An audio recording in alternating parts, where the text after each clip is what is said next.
Dia terkejut dan ketakutan saat menemukan kepala manusia di rumah mainannya. "Siapa kamu?" Pasangan boneka malah duduk tegang, sementara anak mereka bersembunyi di bawah selimut. Anjingnya berpindah dari pintu ke ruang tamu. Kepala telah berpindah ke lantai.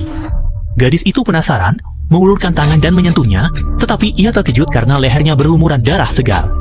"Ih, Evie, ayo kita berangkat." Mendengar ibunya memanggilnya, gadis itu tidak punya pilihan selain memberi peringatan. Jangan ada yang bergerak lagi. Namun, tak ada yang menyangka bahwa sebuah bencana sedang diam-diam mendekat. Waktu pun cepat berlalu hingga malam hari. Begitu sampai di rumah, gadis itu langsung berlari ke kamarnya dengan penuh semangat. Namun, saat membuka rumah mainannya, ia terkejut karena posisi boneka-boneka itu kembali berubah. Sepasang suami istri itu tampak ketakutan menatap kepala manusia yang mengerikan di atas sofa, sementara anjing mereka justru dipeluk di luar pintu. Dia segera mencari anak laki-laki itu, dan ternyata bocah itu sedang diam-diam bersembunyi di balik pintu, menatap kepala manusia di luar dengan ketakutan. Yang lebih aneh lagi, hanya dalam sekejap mata, pasangan boneka dan kepala manusia yang mengerikan itu tiba-tiba lenyap tanpa jejak. Dia buru-buru memeriksa sekeliling rumah mainan, dan ternyata kepala manusia itu malah berpindah sendiri ke kamar tidur. "Apa yang kamu lakukan di rumah ini?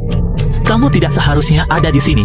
Semakin pikirkan, gadis itu semakin takut, sampai akhirnya dia ketakutan dan langsung bersembunyi di atas tempat tidur. Namun demi melindungi keluarga boneka, gadis itu langsung mengambil keputusan yang berani. Keesokan harinya, dia pergi ke toko mainan untuk membeli boneka polisi, lalu menaruhnya di dalam rumah mainan, berharap boneka itu bisa melindungi keluarga boneka. Bahkan saat makan pun, dia sengaja berdoa terlebih dahulu. Namun saat malam tiba, gadis itu terkejut dan ketakutan mendapati boneka polisi tergeletak di lantai tanpa kepala, sementara keluarga boneka tampak membuka mulut, seolah baru saja mengalami bencana mengerikan. Gadis panik, mencari kepala mengerikan itu ke segala penjuru, dan menemukan makhluk itu di cermin.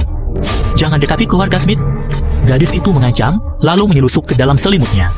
Keesokan harinya, gadis itu kembali ke toko mainan dan langsung membeli seorang kepala suku besar India, berharap kali ini bisa mengalahkan kepala mengerikan itu. Namun saat tengah malam, ketika gadis itu kembali ke depan rumah boneka, ia mendapati keluarga boneka menatap ke arah yang sama. Ternyata kepala suku besar sedang melakukan ritual. Gadis itu merasa ada harapan, namun sebelum bergembira, Center berkedip. Saat ia melihat lagi, kepala suku besar sudah berpose aneh. Merasa tak beres, ia lari memeriksa, dan ternyata kepala suku besar juga jadi korban. Tak sempat berpikir, ia segera berbalik, menemukan kepala manusia mengerikan bersembunyi di belakang boneka, siap menyerang. "Onyentai, Evie!" seruan gadis itu terdengar oleh ibunya. Ia takut dimarahi ibunya, jadi ia segera kembali ke tempat tidur. Ketika ibunya datang dan bertanya mengapa dia berteriak, gadis itu berbohong dan mengatakan dia sedang mimpi buruk. Meskipun sang ibu agak curiga, ia tidak terlalu memikirkannya. Namun, hanya karena tertunda beberapa menit itu, saat gadis itu kembali ke depan rumah mainan, pasangan boneka itu sudah menjadi korban kekejaman. Gadis itu melihat sekeliling dan mendapati anak laki-laki itu tidak ada di tempat kejadian.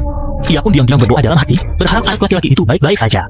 Namun setelah mencari kemana-mana, ia terkejut mendapati kepala manusia ternyata terpasang di tubuh anak laki-laki itu.